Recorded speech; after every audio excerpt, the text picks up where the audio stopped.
बिस्मिल्लाहिर्रहमानिर्रहीम अस्सलाम वालेकुम। This is me Aamir Nazir. Welcome to my YouTube channel. ADC part 1 के गेस्ट पेपर्स मैंने अपलोड करना स्टार्ट कर दिए हैं और इस वीडियो से पहले मैं एडीसी पार्ट 1 का अकाउंटिंग का गेस्ट पेपर अपलोड कर चुका हूँ और उसके अलावा एडीसी पार्ट 2 के एडवांस अकाउंटिंग और कॉस्ट अकाउंटिंग के गेस्ट पेपर्स भी अपलोड कर चुका हूँ। तो अगर अभी तक आपने हमारे चैनल को विज़िट नहीं किया है, आपने हमारे चैनल को सब्सक्राइब नहीं किया, सब्सक्राइब कर लें, बेल आइकन को भी प्रेस कर दें ताकि आपको हमारे आने वाली तमाम वीडियोस की नोटिफिकेशन मिल सके। इसके अलावा हमारे चैनल पे आपको मुख्तलिफ लेक्चर्स भी मिल जाएंगे अकाउंटिंग के और बिज़नेस कम्युनिकेशन के, स्टैटिस्टिक्स के का कुछ लेक्चर्स आपको मिल जाएंगे। तो आप वो ज़रूर देखें। अगर आपके पेपर्स हैं तो आपने लाजमी वो भी आप विज़िट करें। इसी वीडियो की डिस्क्रिप्शन में तमाम लिंक्स और डिटेल्स मैंने मेंशन की है। और इस वीडियो में मैं ना सिर्फ आपके साथ गेस्ट पेपर शेयर करूंगा बल्कि मैं आपको टिप्स भी बताऊंगा कि आपने अकाउंटिंग में 100% रिजल्ट कैसे लेना है, आपने इकोनॉमिक्स में कैसे लेना है, आपने बाकी सब्जेक्ट्स में कैसे लेना है। जैसे आज हमारा इकोनॉमिक्स का गेस्ट पेपर है, तो आज मैं इकोनॉमिक्स के ऊपर बात करूंगा, इकोनॉमिक्स की टिप्स बताऊंगा। अगर आपने अकाउंटिंग की या किसी और सब्जेक्ट की टिप्स देखनी है तो आपको उनकी वीडियोज़ में मिलेंगी। वो जो गेस्ट पेपर होगा ना उसका, उस वीडियो में आपको वो मिल जाएंगी। तो चलते हैं अपने गेस्ट पेपर की तरफ और देखते हैं कि आज कौन कौन से क्वेश्चंस मैं लेकर आया हूँ आपके लिए, जो कि बहुत इंपॉर्टेंट है आपके पेपर्स के लिए। स्टूडेंट्स, ये गेस्ट पेपर उर्दू और इंग्लिश दोनों में अवेलेबल है और ये फाइल आप डाउनलोड भी कर सकते हैं हमारे इसी चैनल, इसी वीडियो की डिस्क्रिप्शन में मैंने पीडीएफ का लिंक दिया हुआ है। तो आप इस सेक्शन वाइज इसका गेस्ट पेपर आप देख सकते हैं और यही मैंने उर्दू में भी बनाया हुआ है, तो उर्दू वाले भी इसको कर सकते हैं। तो हम सबसे पहले सेक्शन ए की बात करते हैं जो 40 मार्क्स का आता है और आपको इसमें से 2 सवाल करने होते हैं आउट ऑफ 4 क्वेश्चंस। स्टूडेंट्स, जो पहला चैप्टर जो सबसे इंपॉर्टेंट है, अगर वो आप कर लेते हैं तो आपके 20 मार्क्स पक्के हो जाते हैं। वो है इनडिफरेंस कर्व वाला चैप्टर, यानी कंज्यूमर्स इक्विलिब्रियम वाला चैप्टर। तो मैंने इसमें 4 सवाल रखे हैं। पहला सवाल, define indifference curve and their properties. Properties भी कहते हैं, कैरेक्टरिस्टिक्स भी कहते हैं, ये आपको एक्सप्लेन करना होगा। और define consumer equilibrium with the help of diagram. ये दोनों क्वेश्चन एक करके आ सकते हैं, मतलब दोनों ए और बी करके आ सकते हैं, तो आपका 20 नंबर हो जाएगा। लेकिन ज़रूरी नहीं है कि दोनों आए, कोई और सवाल भी आ सकता है इस टॉपिक से। जैसे क्वेश्चन नंबर 3 है, explain the following effects on consumer equilibrium, price effect, income effect, consumer effect. ये तीनों इफेक्ट्स भी आपके पेपर में आ सकते हैं 20 नंबर के। जैसे प्राइस इफेक्ट आपका आ गया 10 मार्क्स का, इनकम और सब्सटीट्यूशन इफेक्ट आपका आ गया 10 मार्क्स का, तो ये 20 मार्क्स हो जाएंगे। इसके अलावा एक क्वेश्चन और भी आता है, price effect is the combination of income effect plus substitution effect.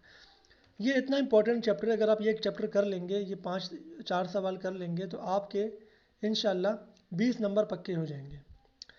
इसके बाद जो सेकंड क्वेश्चन है बेसिकली वो इलास्टिसिटी ऑफ डिमांड वाला है। इसमें मैंने 3 सवाल रखे हैं कि इसमें एक तो अगर आप देखें, एक तो आपके प्राइस इलास्टिसिटी ऑफ डिमांड की मेजरमेंट कैसे करते हैं। उसमें 3 मेथड होते हैं आपके, तीनों मेथड्स आपने करने हैं। यानी आपका टोटल एक्सपेंडिचर मेथड होता है, आपका परसेंटेज मेथड होता है, जो जोग्राफिकल मेथड होता है।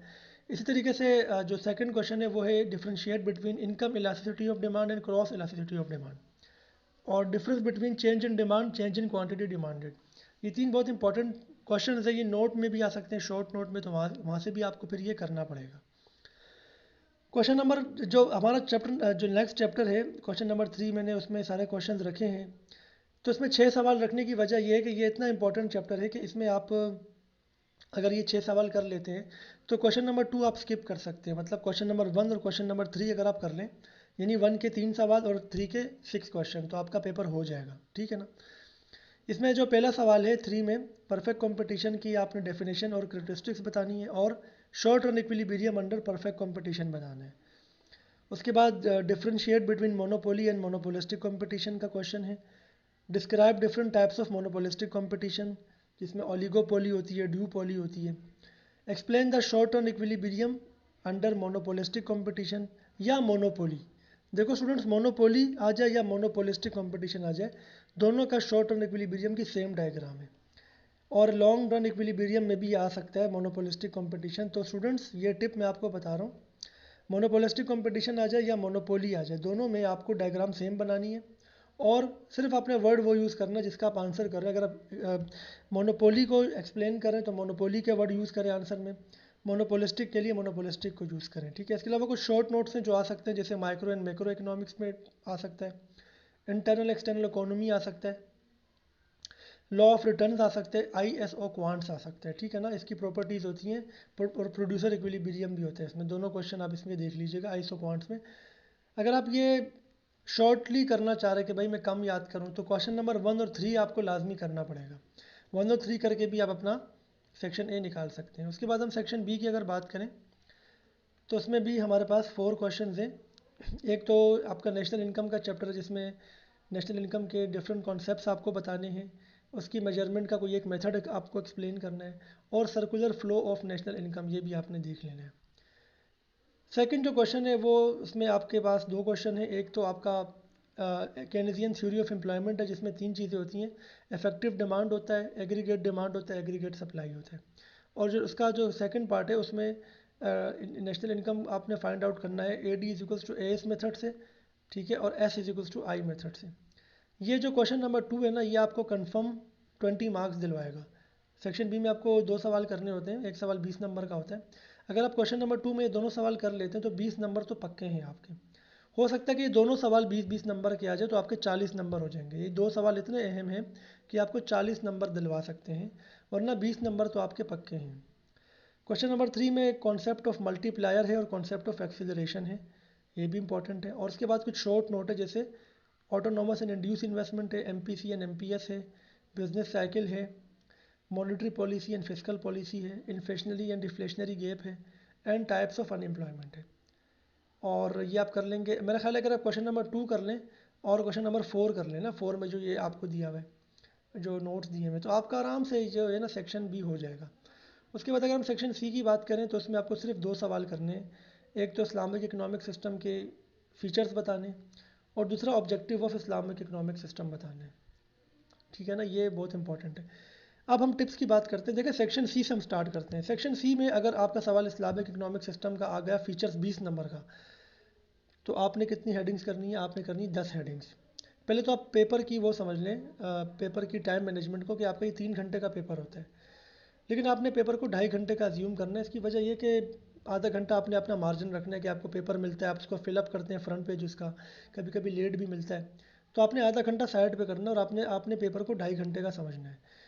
ये हो गई पहली बात। दूसरी बात ये कि पेपर में चूंकि आपको टोटल 5 क्वेश्चंस करने हैं, तो आपको ये अज्यूम करना है कि एक क्वेश्चन करने के लिए आपके पास है 30 मिनट्स, ठीक है, क्योंकि 2.5 घंटे का पेपर है।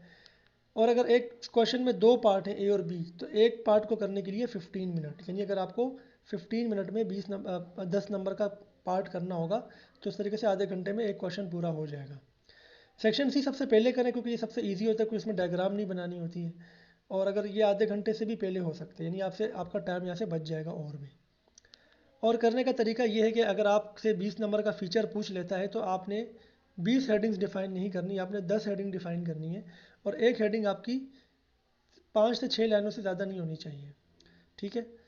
और अगर वो 10 नंबर का पूछते हैं, सपोज़ ए और बी दोनों, सपोज़ ए में आपसे पूछता है कि फीचर्स बता दे, बी में कहते हैं ऑब्जेक्टिव बता दे, तो ज़ाहिर सी बात है कि एक हेडिंग के 2 नंबर हैं, तो 5 आपने फीचर्स बता देने, 5 आपने ऑब्जेक्टिव बता देने, तो आपके 10 हेडिंग्स हो जाएंगी, यानी आपके 20 नंबर हो जाएंगे, ठीक है। इसके बाद दूसरी टिप मैं ये बताता हूँ कि जो डायग्राम्स वाले क्वेश्चन हैं, क्वेश्चन ए और सेक्शन ए और बी में, कभी भी डायग्राम को पेन से नहीं बनाए, पेंसिल से बनाए, और उसको एक्सप्लेन करें अपनी वर्डिंग में, और एक्सप्लेनेशन उसकी 7 से 8 लाइनों में हो या मैक्सिमम 10 लाइनों में हो। पेपर ये बहुत शॉर्ट होता है, आपने टू द पॉइंट लिखना है, कम लिखना है। डायग्राम अगर बना लिए तो डायग्राम को बनाने के बाद उसके नीचे उसको एक्सप्लेन करेंगे 8 से 10 लाइनों में मैक्सिमम। जितनी कम लाइनों में एक्सप्लेन करोगे टू द पॉइंट, उतना ही फ़ायदा है, ठीक है ना। और डायग्राम पहले बना के फिर एक्सप्लेन, कुछ लोग होते हैं डायग्राम एंड में बनाते हैं, पहले आप डायग्राम बना के फिर पहले आप डेफिनेशन दें, फिर आप डायग्राम बनाएं, फिर आप उसको एक्सप्लेन करें। तो ये 2 पॉइंट्स जो टिप्स है जो मैंने बताई हैं, एक मैंने आपको टाइम मैनेजमेंट बताई कैसे करनी है। हमेशा नया क्वेश्चन नए पेज से स्टार्ट करें, यानी ए और बी तो आप सेम पेज पे कर सकते हैं कि ए ख़त्म हुआ, बी उसके नीचे हेडिंग लगा के कर ली, लेकिन अगर एक क्वेश्चन पूरा हो जाएगा, दूसरा क्वेश्चन आपने क्या करना है, दूसरे पेज से करना है, और एक सेक्शन ख़त्म करके दूसरा सेक्शन शुरू करना है। भले आप सेक्शन सी पहले कर रहे हो तो सी ख़त्म किया, फिर बी कर लो, फिर ए कर लो, या आप ए पहले कर लो, लेकिन ऐसा ना हो कि एक सवाल ए से किया, फिर एक बी से किया, फिर एक ए से किया, फिर एक बी से किया, तो ये वाली हरकत नहीं करना, नंबर घटेंगे। इसके अलावा अगर आपको कोई सवाल नहीं आता, एंड में 4 सवाल कर लिए, 5वें में फंसे हुए, एक का ए आता है, एक का बी आता है, तो जिसका ए आता है उसके नंबर आपको मिलेंगे, किसी और का बी करोगे वो काट देगा वो, तो इस चीज़ का आपने ख्याल रखना है, ठीक है ना। तो best of luck for your paper. उम्मीद है आपको ये वीडियो अच्छी लगी होगी। चैनल को सब्सक्राइब कर लें, और अगर आप मज़ीद क्वेरी करना चाहते हैं तो इसी वीडियो की डिस्क्रिप्शन में, इसी वीडियो में कमेंट करके हमसे पूछ सकते हैं। Best of luck for your papers. अपना ख्याल रखिएगा। अल्लाह हाफ़िज़।